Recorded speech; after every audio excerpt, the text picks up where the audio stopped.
मुल्क कतर ने 8 इंडियन पकड़ के जासूस जो पकड़े हैं उनको सजाए मौत दे दी। उनकी सिक्योरिटी का मामला है, दिफा का मामला है। ये मुलाजमत कर रहे थे उधर, ये प्राइवेट कंपनी में। ये फिर जासूस कैसे बन गए? कतर का मामला कनाडा से टोटली डिफरेंट है। ये अब सजाए मौत मुकर्रर रहेगी। नरेंद्र मोदी साहब हाई लेवल पे रॉयल फैमिली से राब्ता करें, रिक्वेस्ट वगैरह करें। अब ये कैसे इनको पता चल गया कि ये अब इसराइल के लिए जासूसी कर रहे हैं?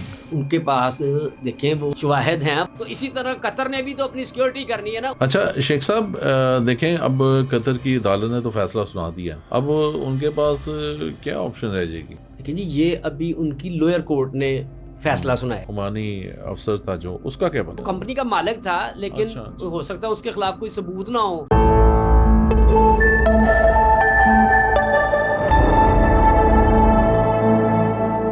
अस्सलाम वालेकुम नाज़रीन, मैं हूँ आपका मेज़बान ताहिर विकी और आप देख रहे हैं 96 न्यूज़नामा का प्रोग्राम बेलगाम। नाज़रीन, कतर ने 8 जासूस इंडियन पकड़ लिए और उनको सजाए मौत 26 अक्टूबर को दी। अब मामला ये है कि कनाडा में भी एक सिख को कत्ल किया गया और हमारे पाकिस्तान में भी कुछ इस तरह के सिलसिले चल रहे हैं। आइए आज हम इस सारे मामले पे अपने साथी शेख उस्मान से बात करते हैं। शेख साहब, आपको खुशामदीद कहते हैं स्टूडियो में। शुक्रिया। शेख साहब, मुल्क कतर ने, जो कि एक बादशाही वहाँ पे चलती है, तो उन्होंने 8 इंडियन पकड़ के जासूस जो पकड़े हैं उनको सजाए मौत दे दी। तो अब कनाडा में भी अभी तक जो सा मामला है ना, वो एकदम पहले उजागर हुआ है, बड़ा कि भाग दौड़ लगी रही है कि ये हो जाएगा वो हो जाएगा, लेकिन एकदम ठंडा पड़ गया। आप क्या कहते हैं इसमें? इसमें आप को थोड़ा फर्क करना पड़ेगा कतर में और कनाडा में। कनाडा की मामला कुछ और हैं, कतर के कुछ और मामलात हैं। लेकिन कनाडा ने एकदम तेजी पकड़ी थी, बड़ा मतलब उन्होंने फौरी एक्शन लिए थे। वो पंजाबी जी कहते हैं ना, आनियां जानियां सी। रिजल्ट क्या हुआ है ना। अब इधर जो मामला है कतर के मामले में, वो उनकी सिक्योरिटी का मामला है, दिफा का मामला है।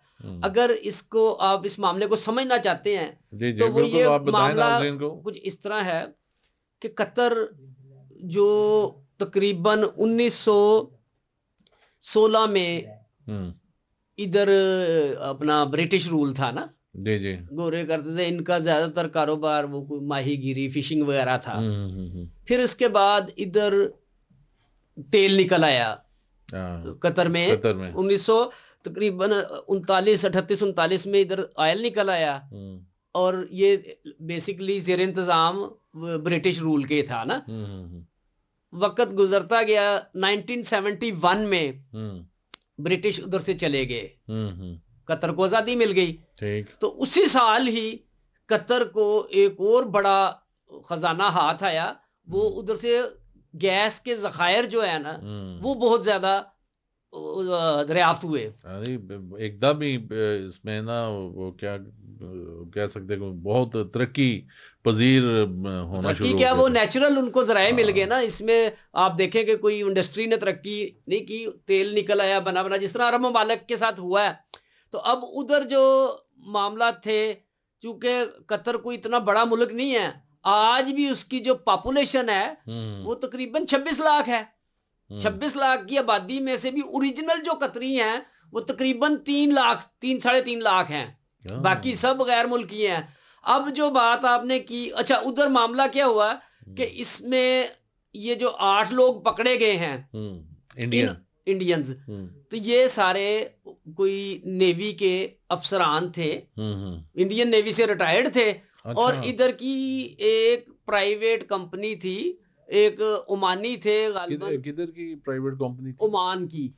तो उसने 2014-15 में इसको अपना कतरी डिफेंस मिनिस्ट्री को प्रपोजल भेजी कि जनाब हम इस तरह ना आपके ये सर्विसेज दे सकते हैं। तो वो 14-15 में ही माहिदा हो गया। अच्छा। उसके बाद उन्होंने मुख्तलिफ ममालिक से ये रिक्रूटमेंट्स की ना। अच्छा। जिसमें तकरीबन 75 अफसरान थे इसके इंडियन नेवी के रिटायर्ड। तो ये जो 8 लोग हैं इनमें से अच्छी पोस्टों पर उधर वो थे और उनको अच्छे मामलात मिल रहे थे, वो अपनी अच्छा, सर्विसेज भी दे रहे। ये ओमान ने हायर किए थे बंदे? ओमान ने हायर नहीं किए थे, ओमानी जो उनका तो नेशनल कंपनी था थी। उसने एक वो भी खमीसी थे गालबन ना उनका, वो उन्होंने रिटायर्ड थे आला अफसर, उन्होंने एक कंपनी बनाई प्राइवेट जो अच्छा सिक्योरिटी फ्राहम करती है। अब इसको समझने की कोशिश अच्छा करें कि जो गैस के ज़खायर मिले हैं वो समुद्र में हैं कतर के, बड़े ठीक है। वसी ज़खायर हैं।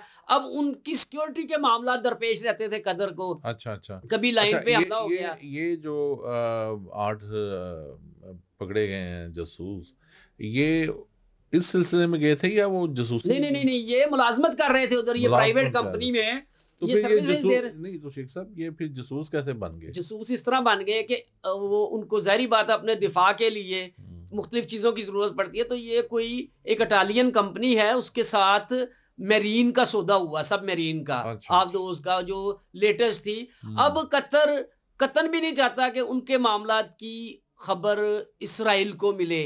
अच्छा। तो इनके पास जो कतरी ज़राए हैं वो ये कहते हैं कि उनके पास बहुत ज़्यादा मुस्तनद खबरें मौजूद थी और जो इनके पास जो इन्होंने इनके मैसेजेस वगैरह इंटरसेप्ट किए कि इन्होंने ये मालूमात इसराइल को दी हैं। हम्म। अब आज दिन तक इसराइल तो इस मामले पे ये खामोश जो है।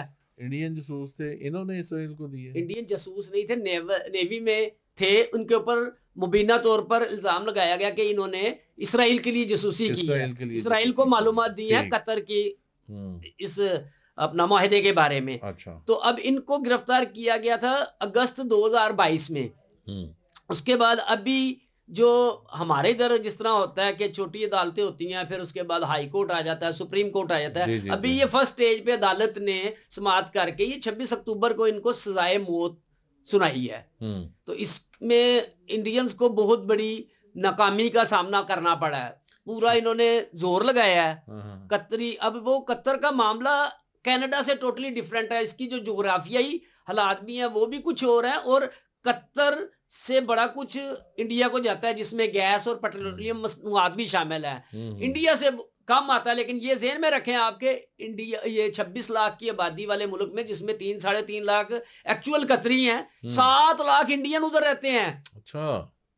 तो ये ज़हन में आप रखें। लेकिन उन्होंने अपने कानून पर अमल दरामद करवाने के लिए अपनी सिक्योरिटी के ऊपर उन्होंने जीरो टॉलरेंस का सबूत दिया है। और ये सारे अफसरान जो है अब इंडियन जो हैं, बड़ी चीखों पुकार हुई, इनकी पार्लियामेंट में भी इसके ऊपर डिस्कस हुई है। और इसमें जो नेवी के अफसर थे उनकी बहन ने कोई ट्वीट किया पहली दफा, तो उनका तो पहले तो पता ही नहीं चला ना किधर हैं। तो फिर उसके बाद मामला चलते गए और फिर वो काउंसलर एक्सेस वगैरह जो हमने ये कुलभूषण यादव वाले मामले में भी सुना था वो दी, और फिर चीजें सामने आई हैं। अब उसमें उनको सजाए मौत हुई है। अच्छा। भारत तो इंडियन क्या ये अब सजाए मौत मुकर्रर रहेगी, ये इनको मिलेगी भी फांसी के नहीं? अब देखें, इंडियन जो हैं उनका तो ख्याल ये है कि ये जो नरेंद्र मोदी साहब हाई लेवल पे जो उनके उधर रॉयल फैमिली से रब्ता करें और उनसे कोई रिक्वेस्ट वगैरह करें, क्योंकि दिसंबर में उनका कोई ये कौमी मुमकिन है? नहीं, देखिए जी, वो जो उनकी सोच है मैं वो बता रहा हूँ। मुमकिन तो अब वो अपनी सिक्योरिटी पे कंप्रोमाइज नहीं करते। अच्छा शेख साहब, एक साइड पे ये है कि ये वहाँ पे नेवी के रिटायर अफसरान भी थे, सारे मुलाजमत कर रहे थे। अब ये कैसे इनको पता चल गया कि ये अब इसराइल के लिए जासूसी कर रहे हैं? उनके पास देखें वो शवाहिद थे? शवाहिद हैं, वो कहते हैं कि इसके बकायदा इलेक्ट्रॉनिक जो कम्युनिकेशन के मामला हैं उनके पास कंक्रीट है। इस चीज को वो बाहर नहीं जाने देते। पाकिस्तान वाला हिसाब थोड़ा तो है इसमें कि इधर इंडिया अब देखें अब क्या एक कर सकता है? वो देखें इंडियन एक इंडिया सहाफी ने इनको बचाने के लिए, देखें जैसे हमारे यहाँ पाकिस्तान में कुलभूषण का अभी भी मामला जो सा है चलता ही पड़ रहा है, जैसे भी जो भी हो रहा है अब ये इधर आप इसे समझने की कोशिश करें कि उनका मामला क्या है कि उधर इंडियन एक सहाफी ने कोशिश की खोज लगाने की ना, तो जिस तरह ही गवर्नमेंट को पता चला ना, फौरी तौर पे उसको अपनी बेगम समेत कतर से निकाल दिया। अब कतरी गवर्नमेंट इतनी स्ट्रांग है, उनके मामला तो कोई वो अब कनाडा के साथ फाइव आइज जो अमेरिका, ऑस्ट्रेलिया, बरतानिया, ये मुल्क भी मौजूद थे, लेकिन वो इतना प्रेशर नहीं डाल सके। कतर वालों ने तो फैसला करके दिखा दिया है कि सजाए मौत का ऐलान किया। आप शेख साहब ये देखें, कनाडा में जो एक सिख कत्ल हुआ था, बाय द वे क्या नाम था हरदीप उसका? सिंह नेजर, हरदीप सिंह मेजर। वो फौरी एक्शन लिया गया, उन्होंने जो सफ़ीर था वहाँ पे उसको वापस भेज दिया, सारे मामला तय किए, लेकिन फिर वो खामोशी छा गई। अब मैं ये कह रहा हूँ कि कतर में भी ये कहीं ऐसा तो नहीं कि जैसे आपने, अगर नरेंद्र मोदी अपनी पूरी पावर या पूरे मसले मामला तो करेगा ना, वो सफाइयाँ पेश करे या जैसे भी है, बचाने की कोशिश बहरहाल तो करेगा वो। आज के दिन तक तो जो भारत में हम्म जो जो इनके जारी बात है फैमिली हैं फौजियों की, शेख साहब वो देखें, सब एक इसको नेवी इंडिया जो की नेवी के जो ऑफिसर होते हैं, एक बड़े टैलेंटेड और बड़े मसलन के तजर्बाकार लोग होते हैं, तो वो कैसे वो इंडियन चाहेंगे कि ये लोग जाया हों? जाया नहीं होंगे, वो रिटायर्ड अफसर हैं, प्राइवेट जॉब कर रहे थे रिटायर वो। और अफसर्स। सर मेरी बात सुने ना, अपने शहरी का हर बंदा सिक्योरिटी करता है, तो इसी तरह कतर ने भी तो अपनी सिक्योरिटी करनी है ना उनका। आप अंदाजा करें कि इंडियन ने इनके डिफेंस के लिए एक फर्म जो लॉ फर्म थी उसको हायर किया, तो वो इस हद तक होता था कि नेक्स्ट डेट का नहीं पता, नेक्स्ट डेट ऑफ हियरिंग का नहीं पता चलता था कि किस तारीख को है। वो इंडियन गवर्नमेंट ने महसूस किया कि ये इनमें इतनी वो नहीं है, कॉम्पिटेंसी नहीं है, उन्होंने दूसरी लॉ फर्म को हायर कर लिया। ठीक है। अब कतरी अदालत ने सजा सुना दी है, सजाए मौत की। इंडियंस का ख्याल है, जो इंडियन शहरियों में या जो आप कह रहे हैं उनके अहले खाना में भी बड़ी तशवीश पाई जा रही है कि बड़ी इनकी सफारती नाकामी भी है इंडियन गवर्नमेंट की। अच्छा। अब इनके ख्याल ये है कि वो अरब में एक रवायत चलती है, जब उनका कोई सालाना दिन वगैरह होता है तो कैदियों को माफी दी जाती है। तो ये दिसंबर में आ रहा है, तो वो चाह रहे हैं कि नरेंद्र मोदी की सतह पे जाके, वजीर आजम की हाई लेवल पे जाके तो रिक्वेस्ट की जाए कि इंसानी हमदर्दी की बुनियाद पर उन्हें छोड़ दिया जाए, लेकिन उनके पास जासूसी के ठोस शवाहिद मौजूद हैं। तो क्या समझते हैं उनको, कतर छोड़ेगा?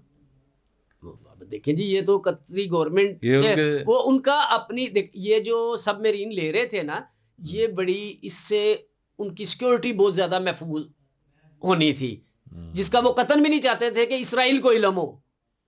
अब आप देखें कि कतर वो मुल्क है जहां पे अभी हालिया दिनों में वर्ल्ड कप भी हुआ फुटबॉल का। तो उधर एक वो थे इंडिया को वांटेड हैं अपना डॉक्टर जाकिर नाइक, वो भी गए थे। तो इंडिया ने बड़ा उसके ऊपर नाराजगी का इजहार किया, पर कतरी गवर्नमेंट ने कहा जी वो अपनी हैसियत में आए हैं, फुटबॉल का वर्ल्ड कप देखने आए हैं, हम कुछ नहीं करते ना, ये प्रेशर में वो नहीं आए इनके। और उन्होंने, आप ये ध्यान में रखें कि 75 अफसरान थे। अब वही जो कंपनी थी उसका कॉन्ट्रैक्ट खत्म हो गया है, एक नई कंपनी आ गया है, उसमें पूरी दुनिया से उन्होंने रिक्रूटमेंट की है, पर इंडिया के लोगों को उन्होंने अब माइनस कर दिया, किसी इंडियन को नहीं लिया उसमें। अच्छा शेख साहब, देखें, अब कतर की अदालत ने तो फैसला सुना दिया, अब उनके पास क्या ऑप्शन रह जाएगी? देखिए जी, ये अभी उनकी लोअर कोर्ट ने फैसला सुनाया है, इसके बाद उनके पास ऑप्शन रह जाएगी उनका जो हाई कोर्ट है, अपीलिएट कोर्ट है, फिर उसके बाद सुप्रीम कोर्ट भी है, अभी इंडिया के पास अपील की गुंजाइश मौजूद है। उसके बाद इंटरनेशनल कोर्ट भी, आलमी अदालत इंसाफ में भी जा सकते हैं, जिस तरह ये मामला, तो उनके पास काफी फोरम मौजूद हैं।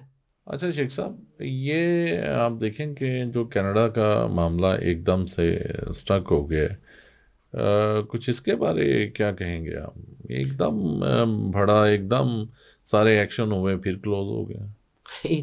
वो तो अब देखें, जो कनाडा वाला मामला है, कनाडा की गवर्नमेंट ही बेहतर जानती है, लेकिन उन्होंने मेरे ख्याल से कंप्रोमाइज हो गए हैं इंडियन असर और रसूख के सामने। लेकिन इधर कतर में इस तरह का मामला बहुत मुश्किल है कि वो इस तो शेख साहब, हम कुलभूषण के मामले में हम भी कॉम्प्रोमाइज कर चुके हैं। देखिए जी, वो तो अब आपके और मेरे पर भी चलने चाहिए, और हमारी इतनी कॉम्पिटेंसी भी नहीं है। अभी हालिया दिनों में सुप्रीम कोर्ट ऑफ पाकिस्तान ने फैसला नहीं दिया कि मिलिट्री कोर्ट्स में नहीं हो सकता।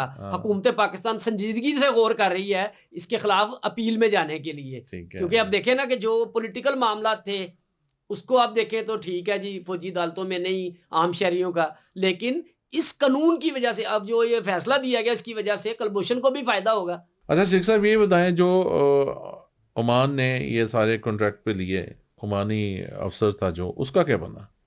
देखिए जी, वो जो उसका अफसर था खमीसी, उनको तो वो तो निकल गए हैं। अच्छा, ओमान वो गवर्नमेंट ने जो मालिक था वो निकल गया है। नहीं तो उसके खिलाफ कोई एक्शन नहीं किया तो वो गया? कंपनी का मालिक था, लेकिन अच्छा, अच्छा। हो सकता है उसके खिलाफ कोई सबूत ना हो, या हम्म। सल्तनत अमान ने अपने शहरी के दिफा के लिए जो भी मामला हुआ होगा, मेरा नहीं ख्याल कि वो नहीं, कसूरवार उसको होगा। उसको किस बिना पे लेके गए हो? मैं कि देखिए वो जी, एक वो। इसका ये हुआ कि 22 अगस्त को नहीं, अगस्त 30 अगस्त थी गालबन 2022 में, हम्म। रातों रात जो इसके कतरी ऑफिशियल्स हैं, उन्होंने एजेंसियों ने इनको उठाया उनके अच्छा। घरों से, हम्म। बल्कि वो अपना उनको उठाया, हम्म। और उसके बाद किसी को पता नहीं चला कि वो कहाँ गए, ले गए हैं उनको, ओके। अरेस्ट किया। और उसके हम्म। बाद उनसे जारी बात है तफ्तीश भी होगी मुख्तलिफ, और इनको अच्छा, अलग कोई अलग रखा। उसकी तो कोई अपडेट नजर नहीं आ रही। हाँ जी, वो अपने ये चीजें इतनी आसान नहीं है कि हम्म। इधर ये कोई पाकिस्तान या इंडिया थोड़ी है कि बात इधर हो रही है और फौरन बाहर चली जाए। बड़ी कॉन्फिडेंशियल हम्म। रख के आप इसके यानी कि हसासियत का अंदाजा इससे लगाएं कि इसकी डेट ऑफ हेयरिंग का नहीं पता चलता था। हाँ, लावरम जो ठीक। आपका वकील है वो आपको नहीं बताता था कि अगली डेट क्या है। ठीक। चलें शेख साहब, बहुत शुक्रिया आपका। नाज़रीन, उम्मीद करते हैं कि हमारा आज का प्रोग्राम भी आपको पसंद आया होगा, और आपसे रिक्वेस्ट करते हैं कि 96 न्यूज़नामा को सब्सक्राइब कीजिएगा और लाइक करना ना भूलिएगा। अगले प्रोग्राम में एक नए मौजू के साथ मैं और शेख साहब फिर हाज़िर होंगे। इजाज़त दीजिए। अल्लाह हाफ़िज़।